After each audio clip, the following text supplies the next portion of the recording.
This episode is presented by Invest Puerto Rico. If you believe your business can go anywhere, Puerto Rico is the place.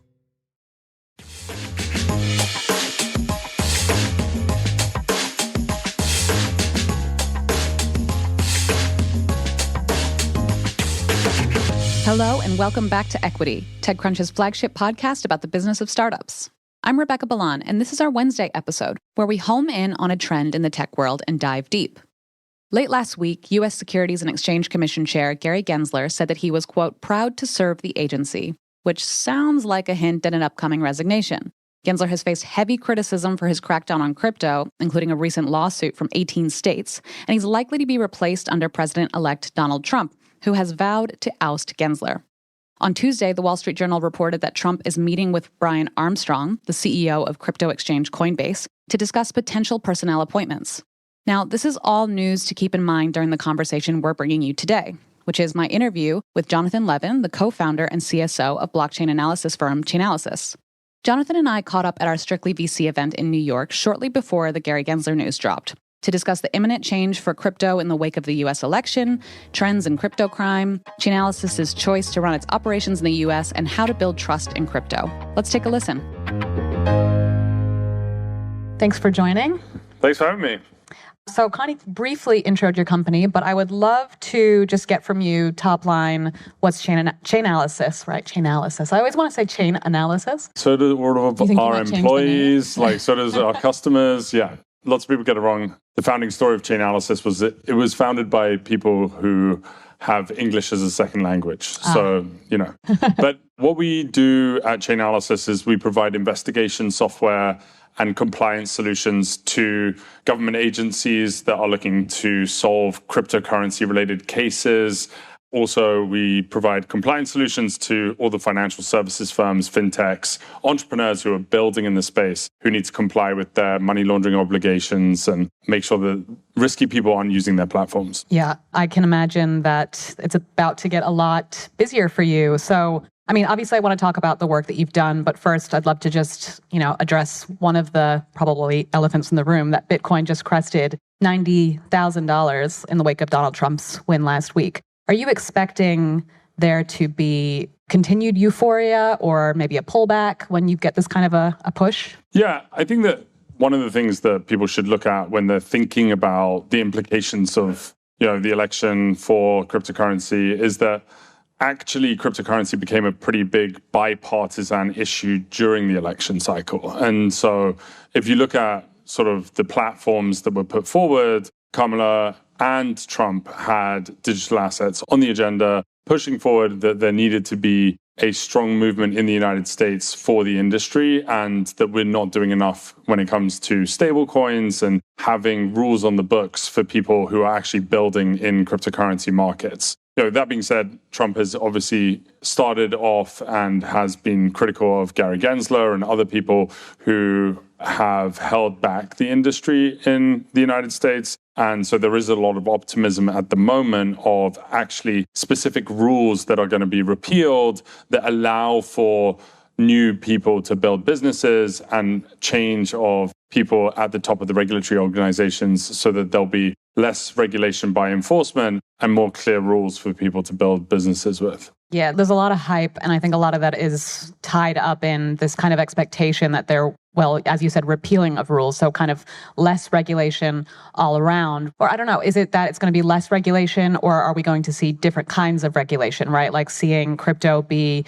classed as a commodity rather than a security, or? Yeah, I think there's a little bit of a combination. There are some rules on the books. There's some very technical accounting rules in particular that have held back some bigger banks from directly custodying crypto, and there's a big expectation that that will be rewound, and so that the household names that you know about, that you keep your investment portfolio at, like the HSBCs of the world that we're in there building, they will be able to actually custody crypto according to federal regulations. And so those types of rules are things that people are actually looking for some change. I would say that, again, going back to the bipartisan point, all of the bills about market structure and stable coins that people are also anticipating being pushed forward, those are bipartisan bills that have been on the agenda. And now people think that with this change, there will be some major progress on that. And you say it's a bipartisan movement. I think Trump's just more of a hype man about it than Kamala was. But crypto platforms did pour hundreds of millions of dollars into lobbying, mainly Republican candidates, from what I'm seeing on Open Secrets. Some of the main ones were Coinbase, Ripple, Jump. Did Chainalysis donate to any lobbying firms to try to push any legislation or in this election? Yeah, so no, we don't spend on political donations in elections. We actually serve the federal government, if you think about it. So the federal government is a large customer of Chainalysis, both in law enforcement, regulatory agencies. So we have worked with different administrations over the years. And so we have to make sure that we are part of the technology infrastructure that the government runs on rather than playing in the game of politics. Yeah, well, not to play the game of politics just a little bit more, but you mentioned that, Trump has been critical of Gary Gensler, head of the SEC, who has come down really hard on crypto, really kind of trying to force it into that securities box. And there's been talk of certain crypto insiders taking over his role, being head of the SEC. What do you think of someone that's kind of in the crypto industry, kind of leading securities for the country? I mean, there hasn't been any announcement on the SEC, at least as far as I've been checking the news as I was coming up here. I think that when it comes to thinking about some of the proposals that are concrete that will actually get through, there are some proposals from, for example, Hester Pierce about safe harbor for cryptocurrencies that has support both in the industry and also through commissioners of the SEC. So I think what people should look at is not necessarily just the personalities that are involved, but also, what are the concrete rules that are going to be there to safeguard investors and help innovation in the sector? Right. Well, I guess like commodities, it makes it just a little bit more difficult to safeguard investors because there's, less transparency, there's less reporting. So I guess that's something that they're going to have to work out. Yeah, I think that the Commodities Futures Exchange, the CFTC basically has been doing work inside the cryptocurrency industry as well. I mean, there are now derivatives products that sit on top of cryptocurrencies, and the CFTC has oversight over that and market manipulation in the spot market. But there is actually more that the CFTC could do to safeguard investors further from market manipulation and other things that actually has been held back due to the ambiguity of who has jurisdiction. So I think that the first thing to get right is there needs to be clear delineation on jurisdiction that then actually you can build those programs, whether that is in CFTC or whether that is in SEC. Right. And that's something that the crypto industry, blockchain industry has been crying out for. Just like give us clear rules. We're not really a security, or we don't think we are. Or some cases it is, in some cases it's not, I think. But there's the people who are, I guess, more anti-crypto or don't understand it. There's a lot of fear that there will be more fraud, more scams, more meme coins. If there are fewer compliance requirements in the future, will that actually help or hurt your business? Yeah, I think that when you think about this issue and you think about the rules of how investors are going to be protected, how consumers are being protected, I don't think that there's a rollback of money laundering statutes. There's not going to be a rollback of consumer protection for certain types of investment. In fact, I actually think that, again, a lot of these issues are bipartisan, that fraud is on the rise, romance scams, pig butchering. There are a lot of different threats. Pig butchering is... Pig butchering? Pig butchering is a type of scam where a scammer will actually get a victim to start to believe that they are in love with someone, and then they fatten up their victim before actually taking their entire life savings. And is that all? Okay. Yeah, sorry. It's a very unfortunate event when it does happen, and so it's actually meant to be a shocking term that turns people's heads. And so there are all these types of threats that exist within the cryptocurrency market. I don't believe that there's going to be a repeal of any of the things that protect consumers or protect national security. And so for our business, that's what matters. And we're here to help with that. Well, while we're on the subject of pig butchering, I'd love to hear any other crazy, what are some of the trends that are, aside from that, what are some crypto crime trends that you are seeing a lot of these days? What's next in innovation? That's not the right question. It's where. Puerto Rico, more than just a tropical paradise, it's innovation's paradise. where startups and global players coexist in a vast and vibrant ecosystem, where talent runs deep, highly skilled and bilingual. Plus, the island offers the most competitive tax incentives in the U.S. If you believe your business can go anywhere, Puerto Rico is the place. Find out more at investpr.org/equity. I think one of the things that has happened over the sort of evolution of Chainalysis is that we've moved from a world of crypto crime, if you will, to a world where cryptocurrency is in all types of crime. And so what we see is cryptocurrency showing up in counterintelligence cases where nation states are paying individuals to spy and plot terrorist attacks, or you see cryptocurrencies used in ransomware, or you see it used in weapons trade. And, all of those different aspects, and narcotics and child abuse material distribution, really cryptocurrency has been used in every type of crime that you can think of. And so our customers in our public sector business now see cryptocurrency as an opportunity for them to tackle not just cybercrime, but all types of crime and embed that within their full enterprise. And so that's what we've been focused on. Everything on the blockchain can be traced, right? But only if you kind of know how to read the, many numbers associated with each block on the chain. And so how were you able to kind of bridge that gap and find the end user? Yeah, what Chainalysis does in a nutshell is that every blockchain transaction is public. Anyone can go look at any transaction that's ever happened on any blockchain.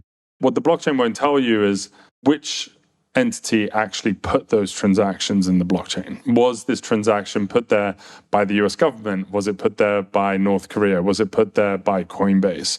What Chainalysis does is it provides the map from the real world entities that are putting transactions in the blockchain to the transactions themselves. So that map is our research, our data that we collect, that then we serve back to our customers. And you've done some really high profile cases in this as well. Obviously the crypto world reputation took a hit with FTX, but you've had a hand in helping law enforcement track the myriad of fraud.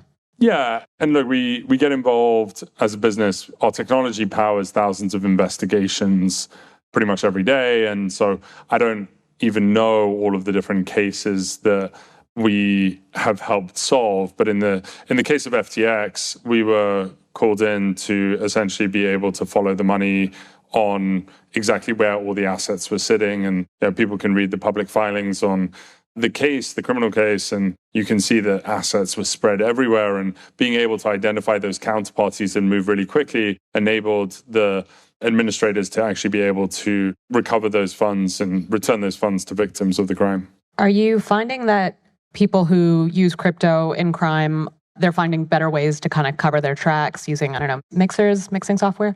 Yeah, we definitely see a game of cat and mouse developing on obfuscation techniques like mixers, like privacy coins, etc. We think of that at Chainalysis as a place where we need to do research and we need to build technology to help law enforcement track those things. We've continued to be really successful at cracking investigations with our government partners on any type of crime that's happened. And so 10 years in, there hasn't been really a significant case where law enforcement was not able to get beyond those techniques. And the interesting thing is that the blockchain preserves evidence forever. And so even if you can't solve that today, maybe you can solve it in 5 years from now with new technology. So obviously, one of your major tailwinds is the election, and another would probably be AI. Are you using AI in this way to kind of find new patterns so that it's easier to see if anyone's trying to obfuscate their path? Yeah, I think that, and this is maybe a great point for any business that is building at the moment, particularly in the software market, is that you have to be thinking about AI to improve your development processes, your internal processes. We are experimenting with AI on productivity, but also I think that the winners of the AI technology trend are the companies that actually have proprietary data that AI can then exploit and make easier for users to gain access to those insights. So everyone who has built sort of the best training data sets on self-driving cars, or the best training data sets on how the blockchain is mapped to real world entities, we now get a huge tailwind in the technology that we can actually serve our users with models that are well trained on the best training data set. We are definitely thinking about that at Chainalysis. We have a very high bar for when we would expose that to our customers, because at the end of the day, if you're a law enforcement agent, you need to be able to stand up in court and stand behind it. And we're not quite there for AI evidence to be entered into court, but it will come. Well, you certainly have a lot of data to work with. I mean, you've been going since, 2015? This is, to take it back a little bit, I think, was it 2015 or 2016 that Chainalysis did Techstars? Yeah, I think it was 2016. It's been a bit of a blur over the different years. But yeah, we started in 2014. I think we went through Techstars in 2016. Okay. And then you said that you were European, all the founding teams European. We're here in New York. I think you're based in New York. Yeah. Why choose the US for your operations? Yeah, we came to the US very early on. I mean, we started the business in Europe and very quickly realized, when you're crossing the Atlantic 4 times a month, going backwards and forwards to meetings in both New York and DC, you choose that maybe London is not the best place to go, or maybe Copenhagen wasn't the dream city that you wanted to live in. So we quickly decided that New York was going to be our tech hub and the place to build our global headquarters. We're based near Union Square. And really the goal from that is to access deep talent market on the tech side, but then also, your short ride from Penn Station, and I go up and down to DC a lot for our government business. Chainalysis is a larger company. We're over 700 employees around the world, and we have a big office in DC. We actually now run that as a subsidiary of Chainalysis with, it's a US company that serves our federal government clients. And so that's a little bit separate from our day-to-day operation. So I never need to move down to DC because New York is a much better city to live in. Oh yeah, I agree wholeheartedly. Do you have any advice for founders who are trying to build trust in crypto, particularly with traditional finance? Yeah, I would say that building trust in crypto has been a major focus of Chainalysis.